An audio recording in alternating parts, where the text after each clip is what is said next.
Lucas, capítulo de número 17, versos de número 20 até os versos de número 37, diz assim: E interrogado pelos fariseus sobre quando havia de vir o reino de Deus, respondeu-lhe e disse: O reino de Deus não vem com aparência exterior, nem dirão ei-lo aqui ou ei-lo ali, porque eis que o reino de Deus está entre vós. E disse aos discípulos: Dias virão em que desejareis ver um dos dias do Filho do Homem, e não o vereis. E dir-vos-ão, ei-lo ali, ei-lo aqui, ei-lo ali. Não vades, nem os sigais, porque como um relâmpago ilumina desde uma extremidade inferior dos céus até outra extremidade, assim será também o Filho do Homem em seu dia. Mas primeiro, convém que ele padeça muito e seja reprovado por esta geração.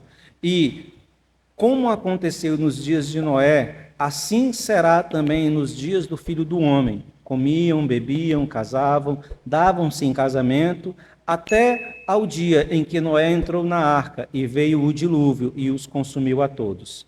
Como também, da mesma maneira, aconteceu nos dias de Ló. Comiam, bebiam, compravam, vendiam, plantavam e edificavam. Mas no dia em que Ló saiu de Sodoma, choveu do céu fogo e enxofre, e os consumiu a todos. Assim será no dia em que o Filho do Homem se há de manifestar. Naquele dia, quem estiver no telhado, tendo as suas alfaias em casa, não desçais a tomá-las. E, da mesma sorte, o que tiver no campo, não volte para trás. Lembrai-vos da mulher de Ló. Qualquer que procurar salvar a sua vida, perdê-la-á.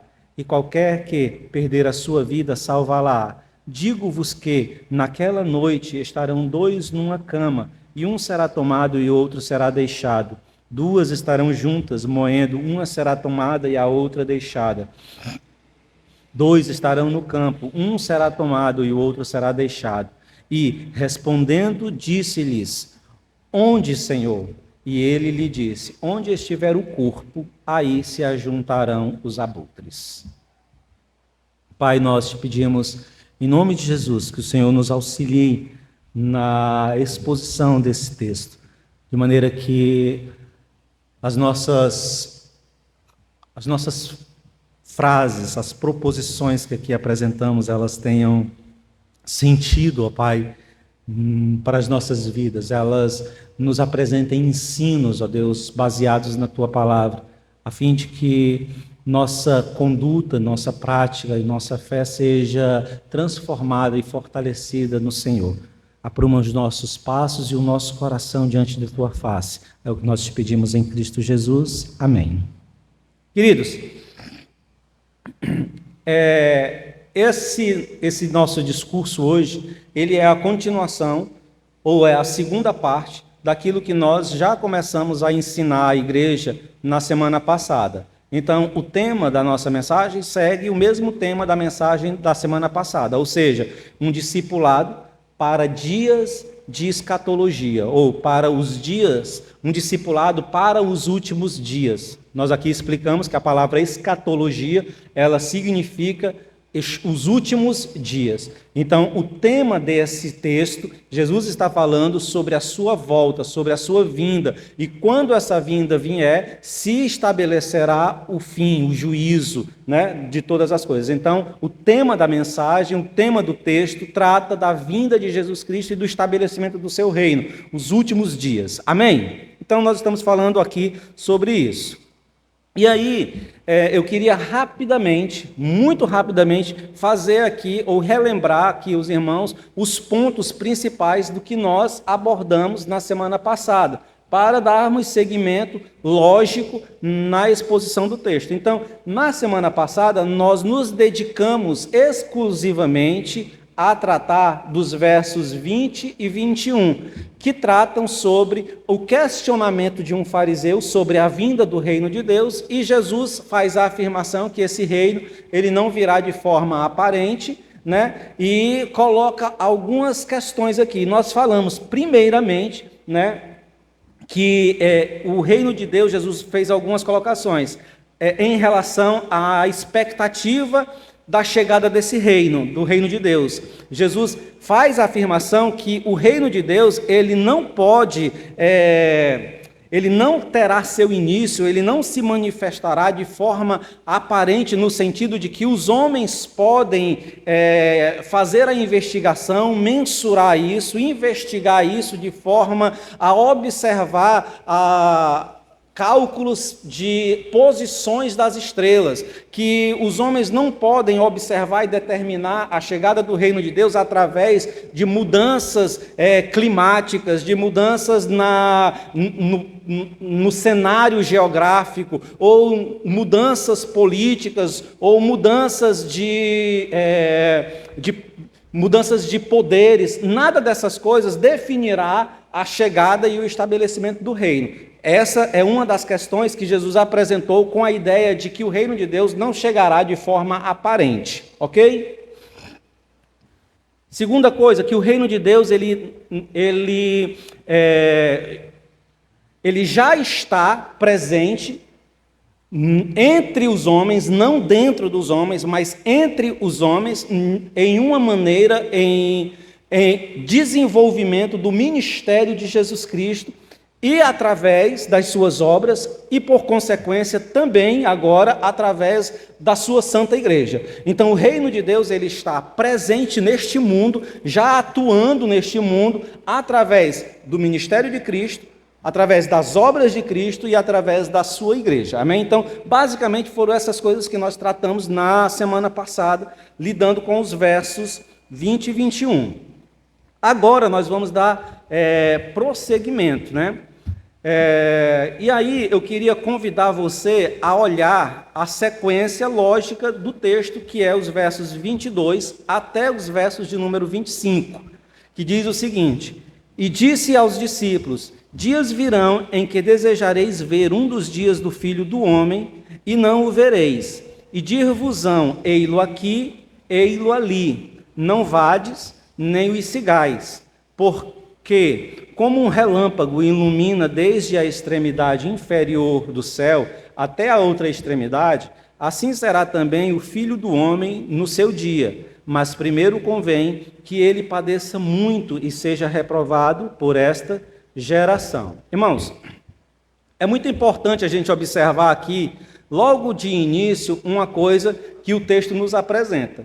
E que coisa importante é essa? Ora, os versos de números 20 e os versos de números 21, que iniciam esse texto que nós estamos trabalhando, o diálogo de Jesus está sendo construído através de uma pergunta que é feita por um fariseu. Um fariseu questiona Jesus sobre a vinda do reino de Deus. E aí Jesus responde para esse fariseu que o reino de Deus não viria de forma aparente, ok? E só que agora, os versos de números 22 e até os versos de número 25, Jesus está mudando o foco da sua mensagem, ou o direcionamento do seu ensino. Não é mais para um fariseu que Jesus está falando. O texto começa dizendo que Jesus disse para os seus discípulos. Ou então, Jesus está direcionando a sua argumentação, o seu ensino. Jesus está direcionando o seu discipulado para os seus discípulos.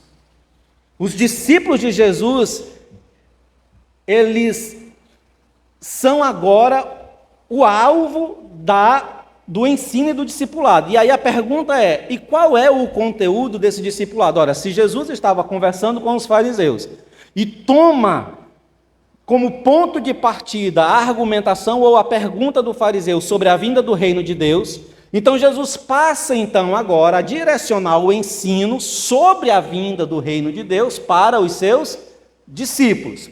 E aí, qual é o início, ou qual é o primeiro ensino que Jesus apresenta para os seus discípulos sobre a vinda do reino de Deus, sobre a vinda do Filho do Homem, sobre os últimos dias? A primeira coisa que Jesus diz aqui é que os discípulos de Jesus, a igreja, ela enfrentará um tempo onde o engano será a marca daquela geração. Será a marca dos últimos dias. Observe que o texto diz: e disse a seus discípulos: dias virão em que desejareis ver um dos dias do Filho do Homem, e não o vereis. Jesus está dizendo: vai chegar um tempo em que vocês ansiarão pela minha vinda. Chegará um tempo em que vocês desejarão que o Filho do Homem se manifeste. Por quê? Ele diz: porque haverá um engano neste tempo, haverá um aprofundamento da mentira e do engano no meio das pessoas. Porque ele diz, nesse período o que vai acontecer?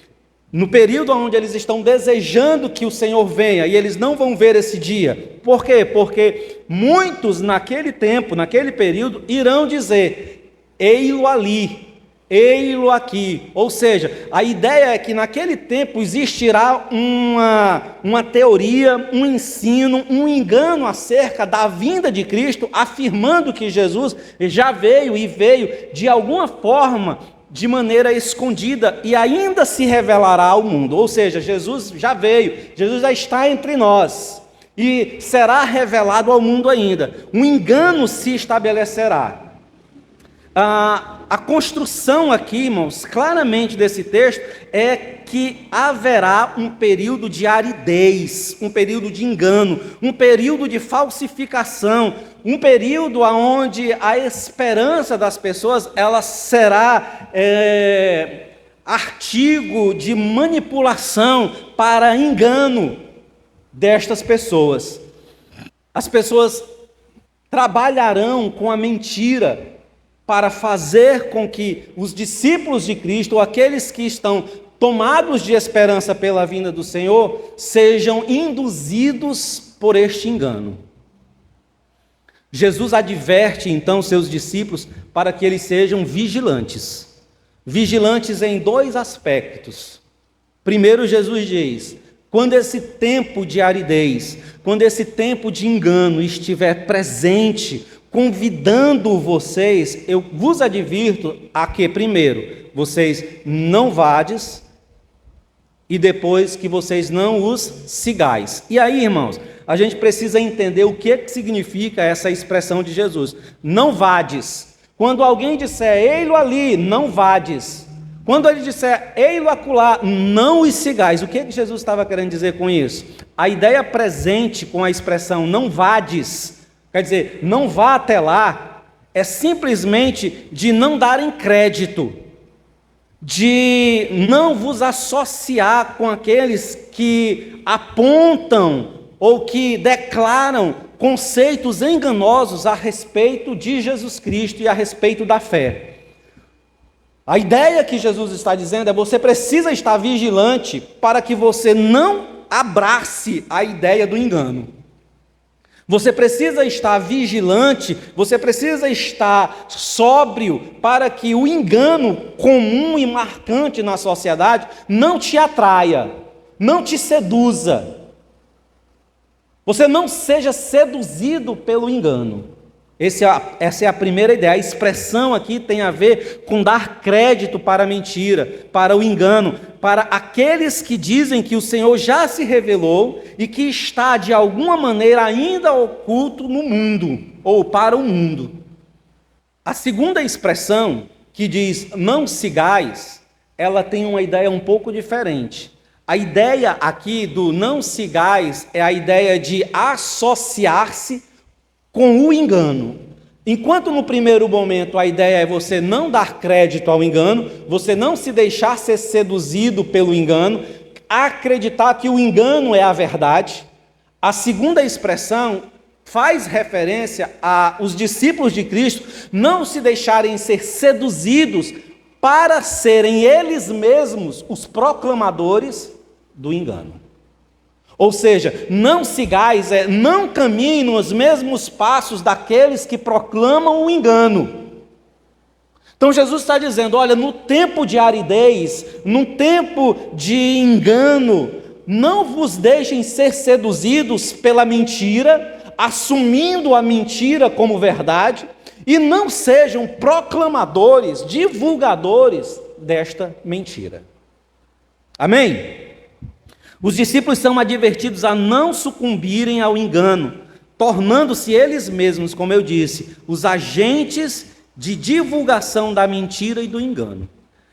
Os versos de números 24 e verso de número 25 indica para os discípulos que a chegada do reino de Deus, ou a chegada escatológica do Filho do Homem, ela estará ligada.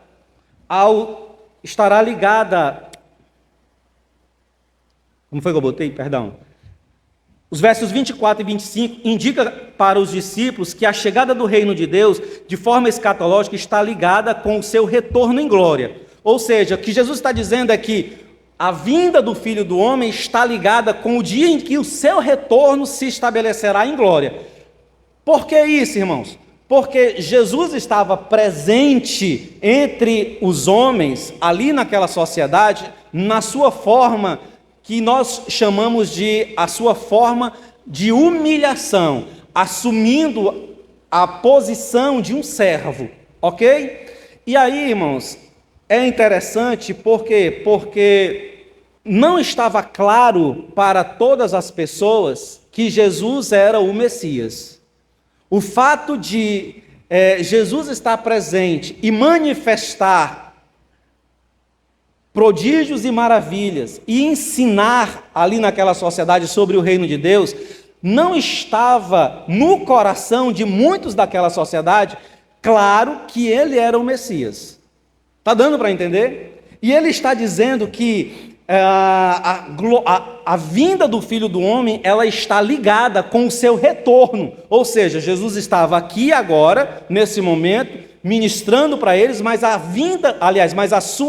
o seu ser, a sua figura como Messias não estava claro para aquela sociedade. Então ele está dizendo que no seu retorno em glória, essa manifestação do Messias, do Filho do Homem, será clara. Então Jesus está dizendo nos versos 24 aos versos 25, que essa vinda dele, ela será visível, ela será inquestionável, apesar de naquele momento histórico, as pessoas daquela sociedade em que Jesus vivia não reconhecerem ele como o Messias, apenas um ou outro, de forma que esse reconhecimento se dava por revelação de Deus, na sua vinda em glória, na vinda do Filho do Homem, na vinda escatológica, esse evento fará com que todas as pessoas o reconheçam como o Messias.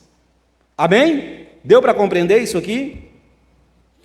Irmão, essa informação de que Jesus virá em glória e que essa manifestação ela será visível, assim como um relâmpago, ele é visível a olho nu de uma extremidade à outra da terra, essa informação ela desfaz, ela contrapõe, na realidade, uma perspectiva que os judeus tinham a respeito da vinda do Messias.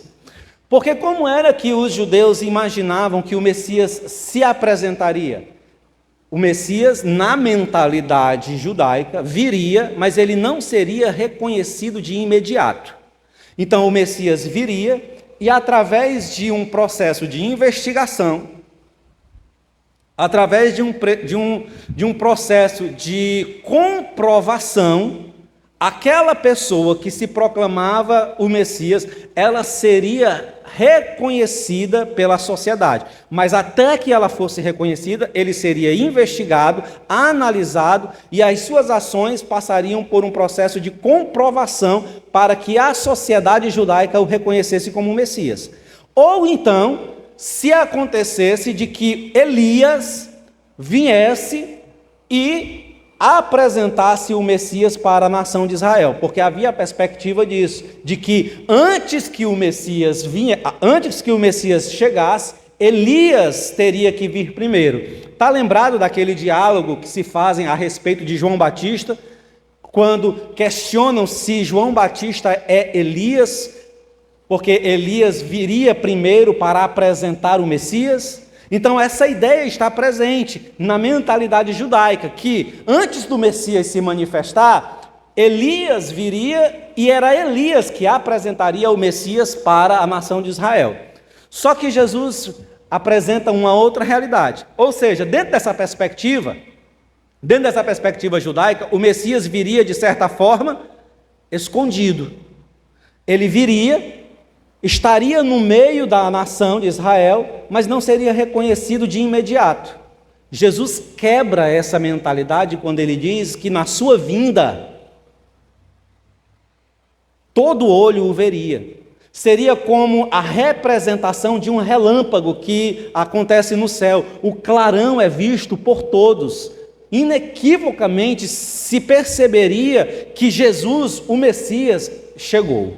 Então, é sobre isso que os versos de número 25 tratam. Uma segunda informação pertinente nesse verso é que esse é o único verso no Novo Testamento que Jesus, ele atrela a sua vinda, o seu retorno a um evento histórico.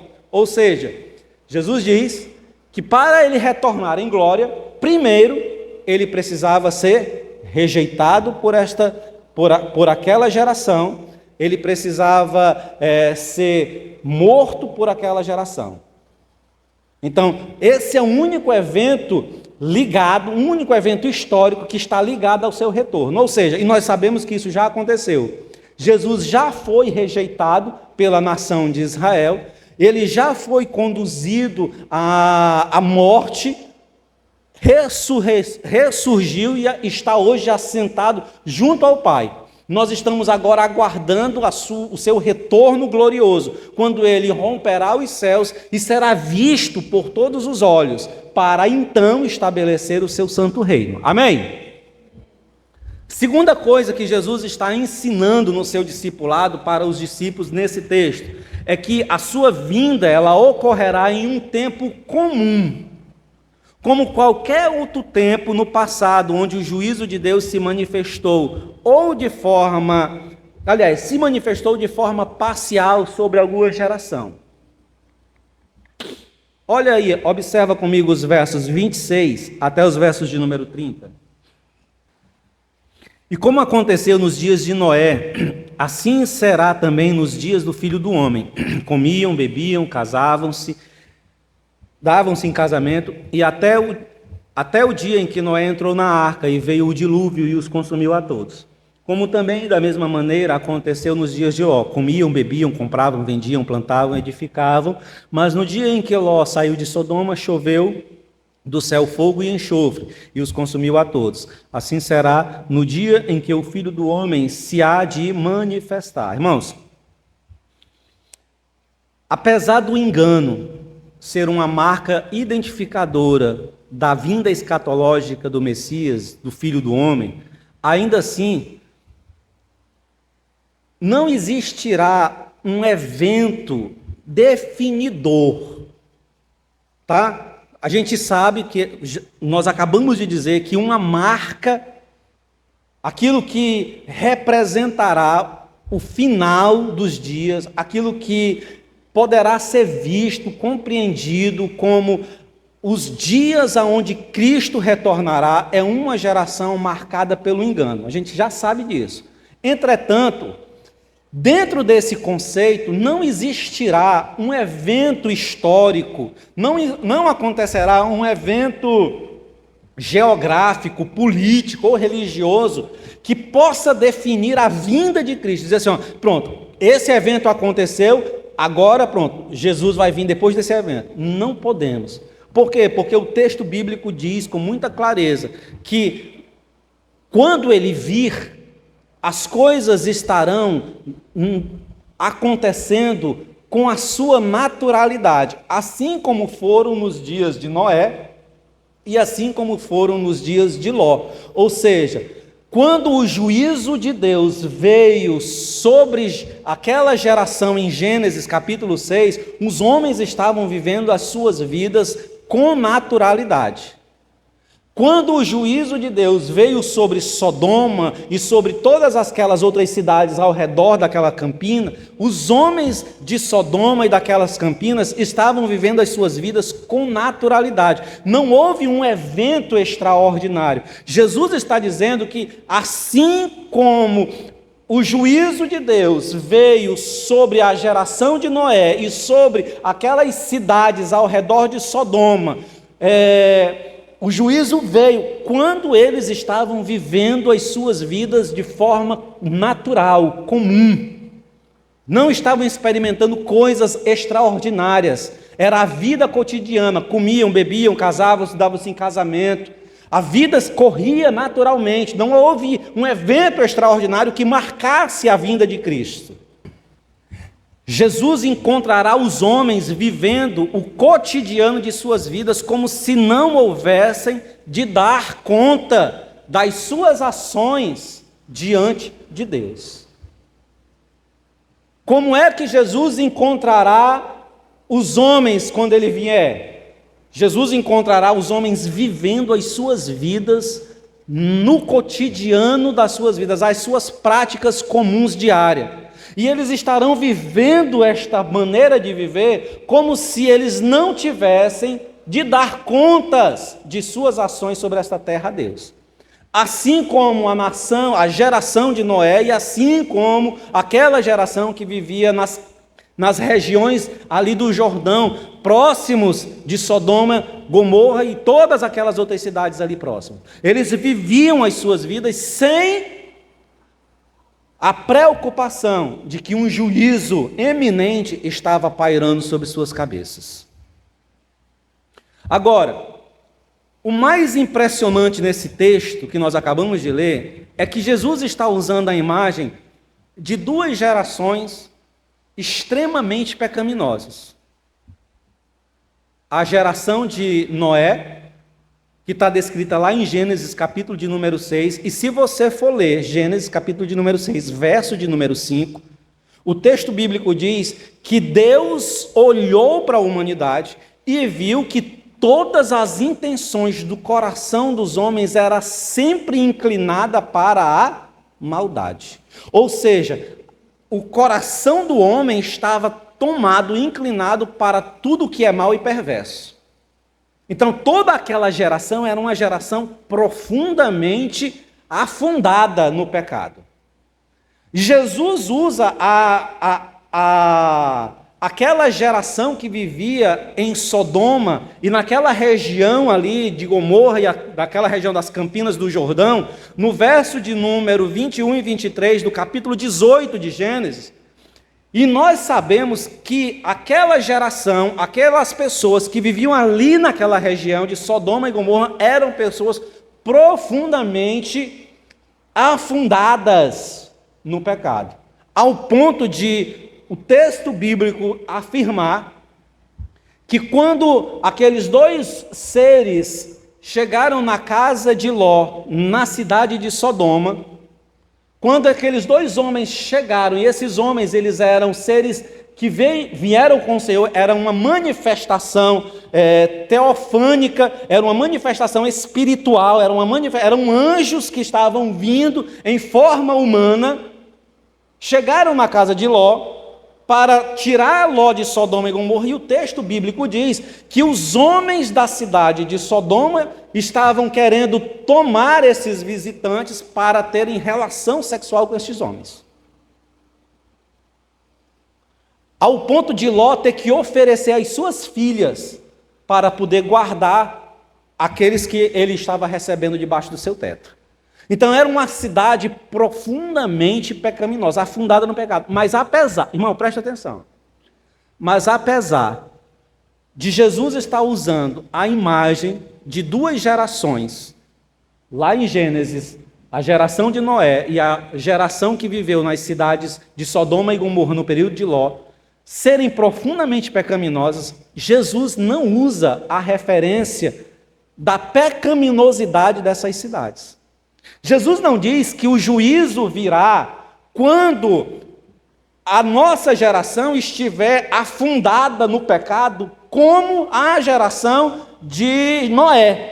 Nem diz que a vinda do Filho do Homem se dará quando a nossa geração, ou quando essa geração estiver afundada no pecado, assim como a geração que viveu com Ló. Não. A referência não é a profundidade do nosso pecado.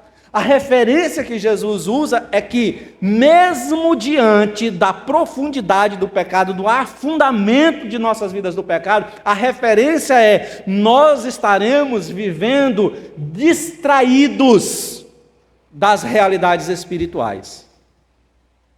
Nós estaremos vivendo como se a vida cotidiana fosse tudo para nós. Ou seja, viver comendo, bebendo, casando, dando-se em casamento, trabalhando, construindo, edificando, são as nossas atividades comuns do dia a dia.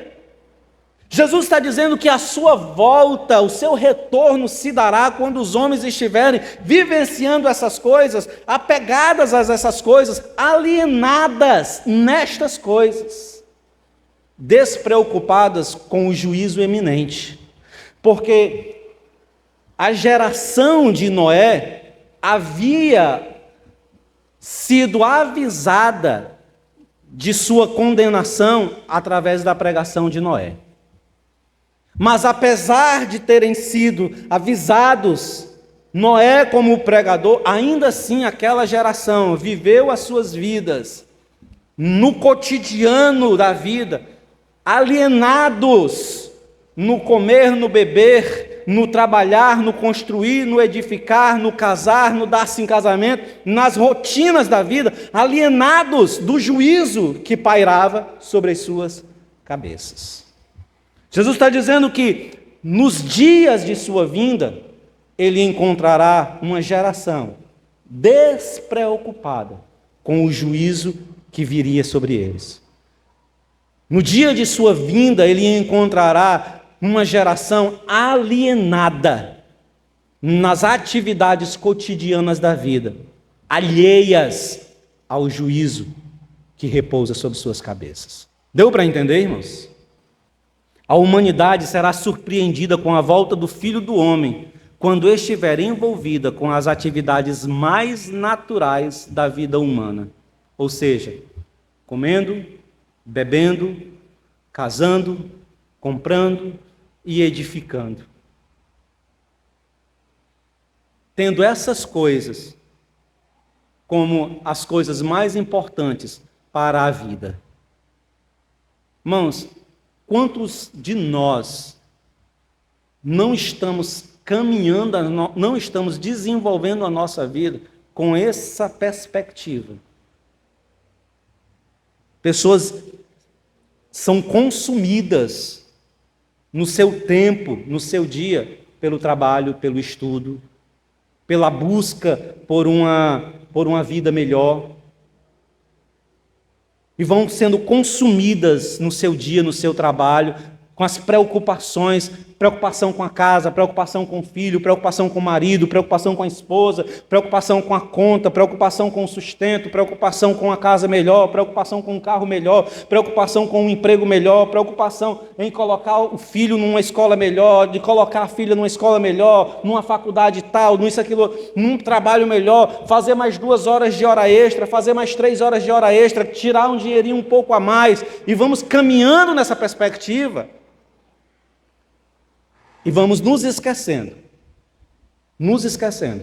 de que o Senhor retornará e que nós precisamos estar vigilantes. O convite de Jesus é para estarmos vigilantes, para estarmos atentos, porque vivenciaremos dias de profunda aridez espiritual. Porque vivenciaremos dias de profundo engano na sociedade, de mentiras sobre a pessoa de Cristo, sobre a fé em Cristo, sobre sua vinda, sobre sua chegada, sobre o estabelecimento do seu reino e sobre o juízo que se estabelecerá sobre a humanidade. Terceiro ensino que Jesus está desenvolvendo no seu discipulado. Uma advertência sobre valorizar aquilo que é secundário no lugar daquilo que é essencial. Jesus está fazendo agora, nessa terceira lição, uma advertência sobre o perigo ou sobre a prática comum que nós temos de valorizar o que é secundário, no lugar de valorizar o que é prioritário. Acompanha comigo aí os versos 31 a 37. Naquele dia, quem estiver no telhado, tendo as suas alfaias em casa, não desça a tomá-las. E da mesma sorte, o que estiver no campo, não volte para trás. Lembrai-vos da mulher de Ló. Qualquer que procurar salvar a sua vida, perdê-la-á. E qualquer que perder, salvá-la-á. Digo-vos que naquela noite estarão dois numa cama, e um será tomado e outro será deixado. Duas estarão juntas, moendo, uma será tomada e a outra será deixada. Dois estarão no campo, um será tomado e o outro será deixado. E respondendo, disseram-lhe: Onde, Senhor? E ele lhes disse: Onde estiver o corpo, ali se ajuntarão os abutres. Irmãos, essa última advertência de Jesus a seus discípulos retoma um dos ensinos que Jesus já apresentou sobre o perigo sedutor, que a preocupação com uma vida confortável nesse mundo, ela pode roubar a nossa atenção das coisas que são prioritárias para a vida. Jesus está advertindo, dizendo assim: presta atenção, porque existe uma sedução sobre dar importância às coisas e os bens, e essa importância que nós vamos dando a coisas e bens, elas roubam de nós a perspectiva daquilo que é genuinamente importante para a nossa vida. Jesus já vem avisando sobre essa perspectiva já desde capítulos anteriores. Se você olhar para o capítulo de número 12, verso de número 22, Jesus vai dizer assim, Jesus adverte seus discípulos sobre não estar preocupado com o que eles vão comer e sobre o que eles vão vestir. Ou seja, já existe no coração dos discípulos uma preocupação sobre o ter. Já existe naquela geração uma preocupação das pessoas sobre acúmulo de bens. Uma perspectiva onde eu preciso ter o suficiente para atender às demandas da minha vida. Eu preciso de vestir, eu preciso de comer, eu preciso trabalhar. Como eu vou conseguir esse sustento? Jesus adverte os seus discípulos para eles não estarem ansiosos com essas coisas.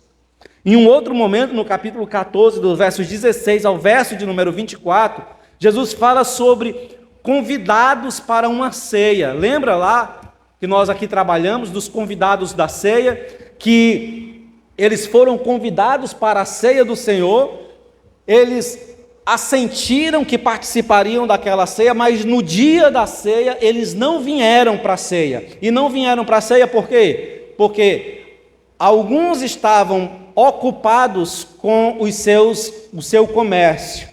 Alguém tinha comprado um terreno e precisava ir olhar o terreno.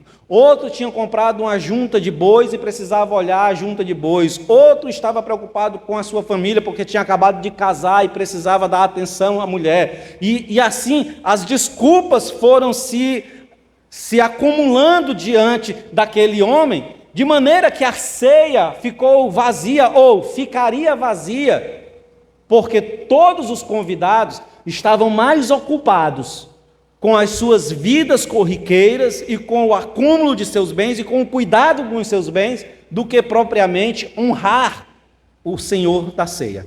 A ideia aqui, irmãos, é essa. A ideia aqui é que Jesus está nos advertindo para não sermos seduzidos pelas coisas terrenas, pelas posses, pelos bens, ao ponto de ficarmos alheios ao juízo de Deus. Agora, o que é interessante aqui é que Jesus utiliza a figura de um personagem na antiguidade que ficou registrado como a figura de alguém que estava aprisionado nos bens materiais. Então, a mulher de Ló, na mentalidade judaica, representa alguém que tinha a seu coração aprisionado nos bens terrenos. Aprisionado nos bens terrenos ao ponto de desvalorizar o livramento de Deus e de desconsiderar o juízo de Deus sobre sua vida. Porque é exatamente isso que acontece com a mulher de Ló. Ela é liberta, ela recebe o livramento do juízo, ela é retirada da cidade de Sodoma, e quando ela está livre da condenação e do juízo, ela retorna para aquele lugar ao ponto de ser alcançada pelo juízo. Agora, quando a gente pensa sobre a mulher de Ló, e quando a gente pensa sobre ela ser a representante de uma pessoa na antiguidade que tinha seu coração aprisionado nos bens, a gente precisa entender um pouco melhor por que isso acontece. Quando você vai olhar para o livro de Gênesis, no capítulo 13, o texto diz que Ló era um homem rico. Ló, junto com Abraão, eles tinham gado, ovelhas. E o texto do capítulo 13 diz que e eles andavam junto. Quando Abraão saiu da sua terra, ele saiu junto com Ló, seu sobrinho. E eles prosperaram juntos. Amém? Só que no capítulo 13, o verso de número 7 ao verso de número 12 diz que os pastores de Ló, junto com os pastores de Abraão, entraram em uma espécie de contenda. Por que eles entraram em contenda? Porque não havia pasto suficiente para o grande número, para o volume de rebanho que aqueles dois pastores possuíam. E Abraão, sabiamente, olha para Ló, seu sobrinho, e diz assim, não é para existir contenda entre mim e você. A terra não está diante de nós? Escolha para onde você quer ir. Se você quiser ir para a direita, eu vou para a esquerda. Se você quiser ir para a esquerda, eu vou para a direita. Nós vamos nos apartar, mas nós vamos nos apartar não porque nós estamos brigados, porque a terra é grande demais e tem pasto suficiente para o meu rebanho e para o seu rebanho se a gente ficar afastado um do outro. Mas se ficarmos próximos, não tem rebanho, não tem pasto suficiente para o nosso rebanho. Beleza. O texto bíblico diz que Ló olha para as campinas do Jordão, nas regiões de Sodoma, e desce para lá. Amém? Só que tem um detalhe. Qual é o detalhe? Abraão e Ló, eles viviam em tendas. Ok? Eles viviam como nômades, peregrinando sobre aquela região. E ele, como pastor, precisava peregrinar para encontrar pasto. Sim ou não? Beleza. Só que Jó olha para as campinas verdejantes do Jordão, próximo das regiões de Sodoma, e se direciona para lá. Quando você vai ler o capítulo 14 de Gênesis, você já encontra Ló estabelecido dentro da cidade de Sodoma. Aí o que acontece, irmãos? Acontece uma eventualidade, acontece uma guerra naquela região. 5 reis contra 4 reis, eles entram em guerra.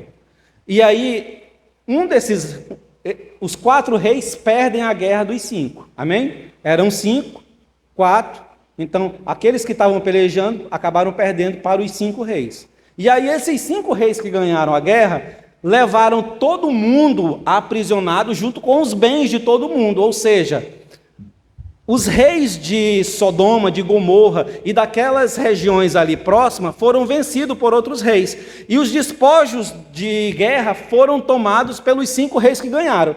O texto bíblico diz, em Gênesis 14, 12 e 16, que Ló e a sua família e os seus bens foram levados. O que acontece? Abraão, sabendo disso, decide ir resgatar Ló.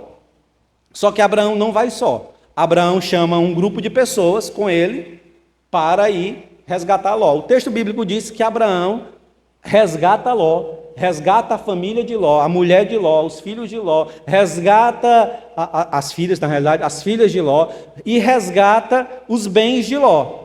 Só que Os despojos de guerra são dados para quem? Para aqueles que ganham, sim ou não? E Abraão disse assim, ó, eu não quero nenhum dos bens. Então eu não quero os despojos, mas sou eu que não quero. Mas os reis que vieram comigo, os outros que vieram comigo, eles têm direito.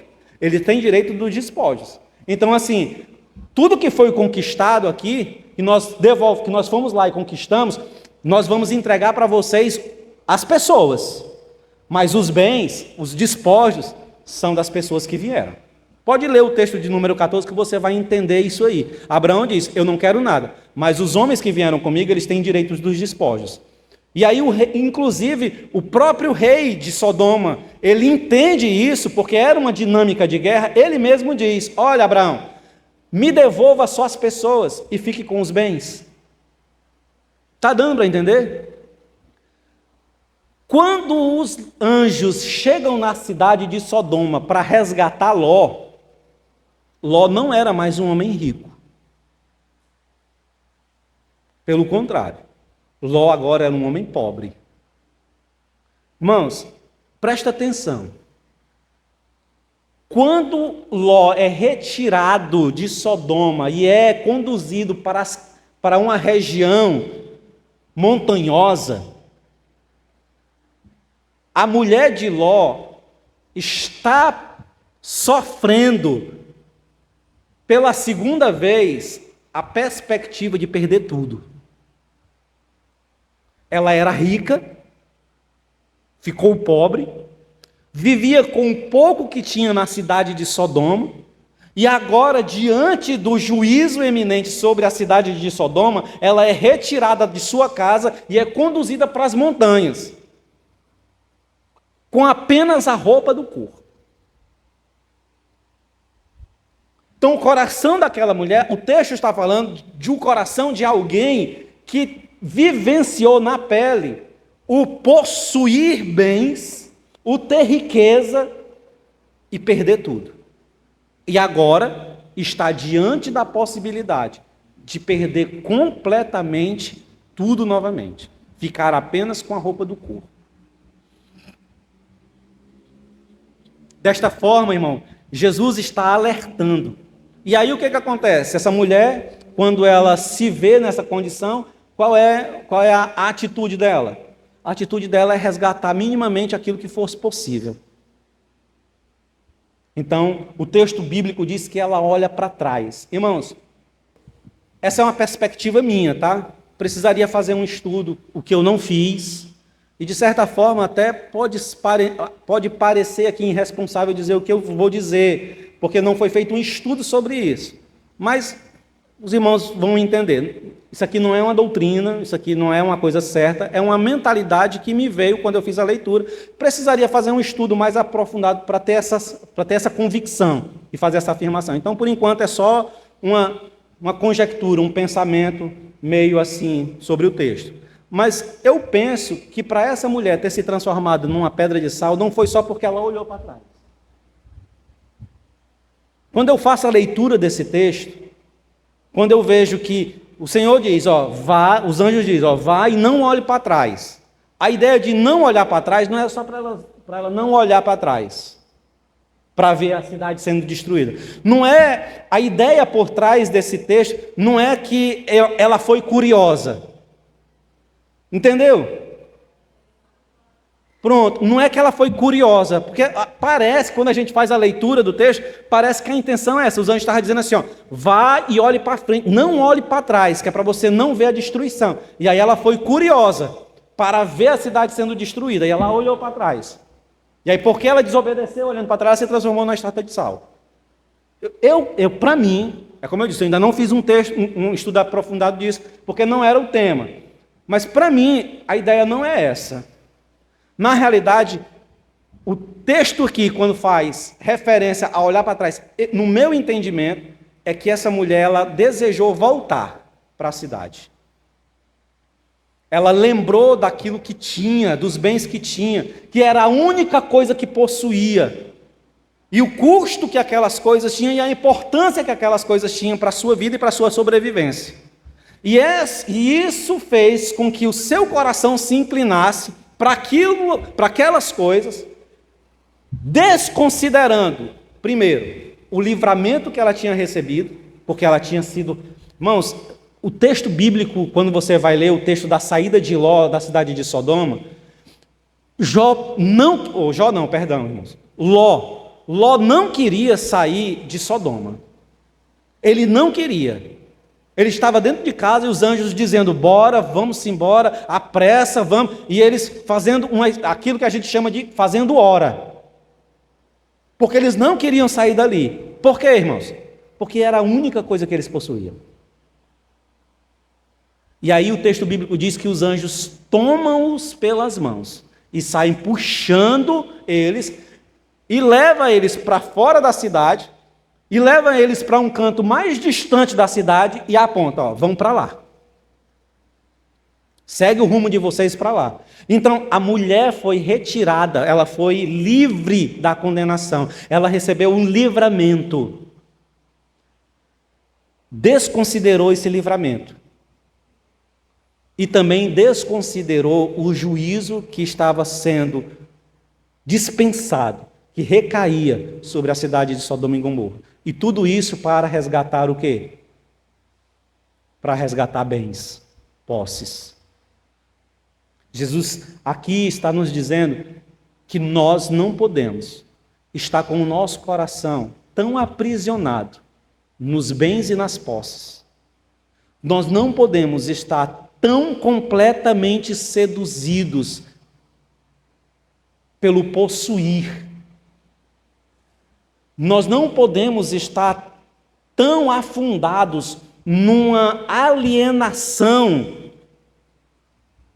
que estamos vivendo as nossas vidas, o nosso cotidiano, as nossas rotinas, sem pensarmos na condenação iminente que virá sobre esse chão. Esse texto que nós acabamos de ler nos faz 3 ensinos. E aí eu caminho aqui para finalizar. Jesus abordou 3 perspectivas de ensino aqui. Primeiro, que nós precisamos ser vigilantes, pois a igreja vai atravessar um período de engano. E esse engano ele será sedutor, nos convidando a aceitar, e não só aceitar o engano, mas inclusive nos convidando a ser proclamadores desse engano. A advertência do Senhor é que nós não caminhemos neste caminho. A segunda coisa é que a vida cotidiana e as preocupações do dia a dia podem ser instrumentos de profunda alienação sobre o juízo de Deus em nossas vidas. Viver essa rotina que nós vivemos pode se transformar numa espécie de alienação sobre a vinda de juízo de Deus. E em terceiro lugar, que o amor aos recursos financeiros, que a confiança que nós depositamos nos bens e nas coisas, elas podem dar uma vida tranquila, uma vida confortável e uma vida próspera para nós aqui nesse momento. Mas elas podem também nos aprisionar,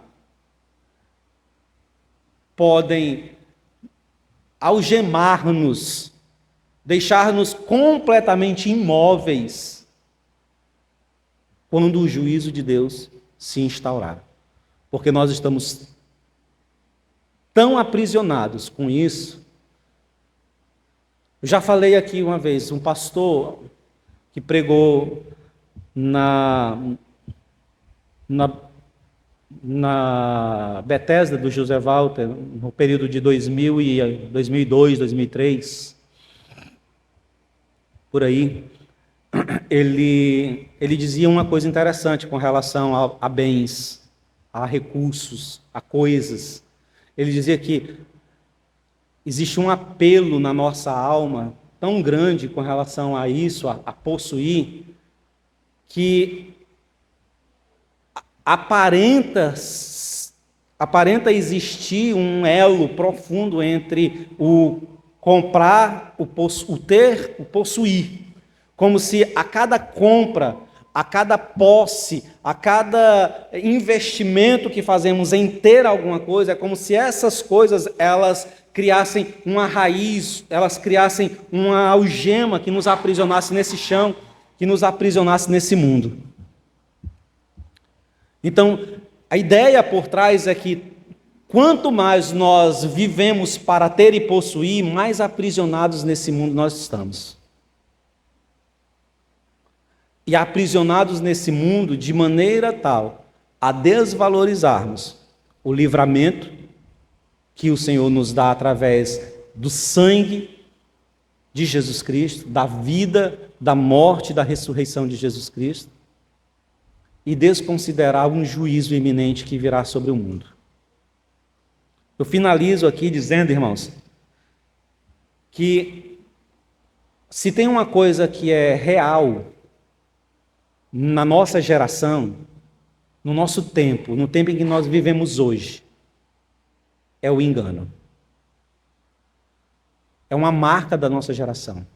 Lembra que eu falei lá no início, que esse texto diz que a vinda do Senhor se estabelecerá sobre uma geração onde a marca daquela geração é o engano?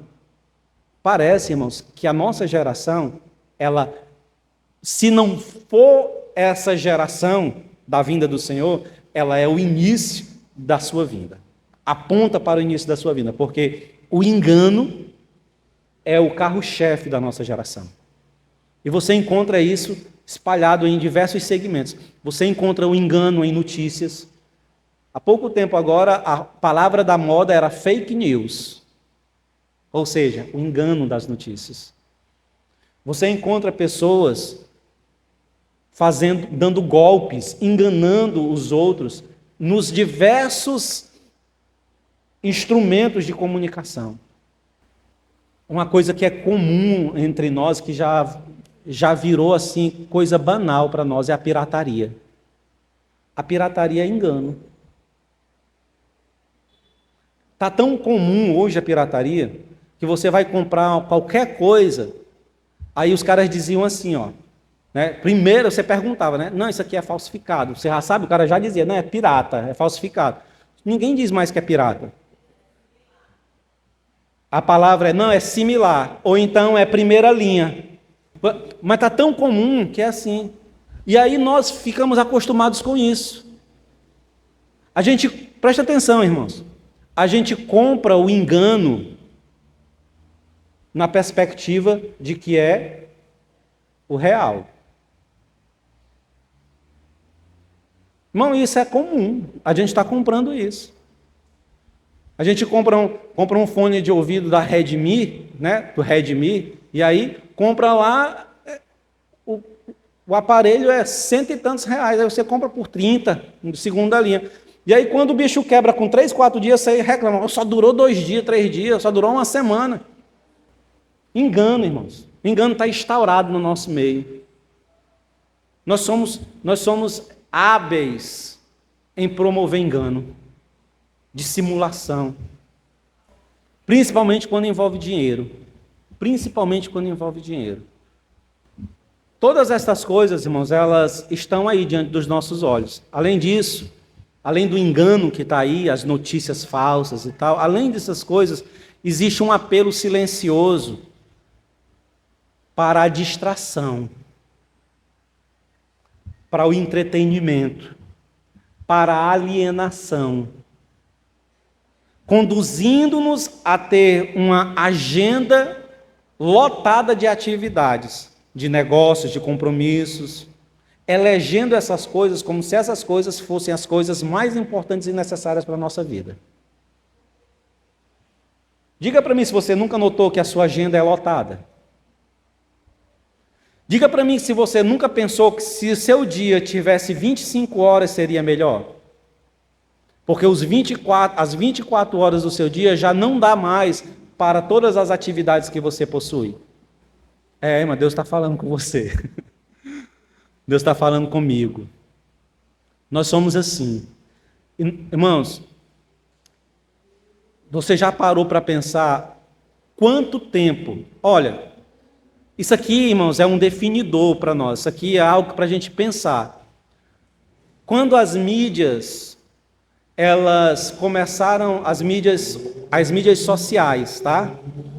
Quando as mídias sociais elas começaram a serem desenvolvidas, ainda na época do Orkut. A época do Orkut. Quem aqui alcançou o Orkut?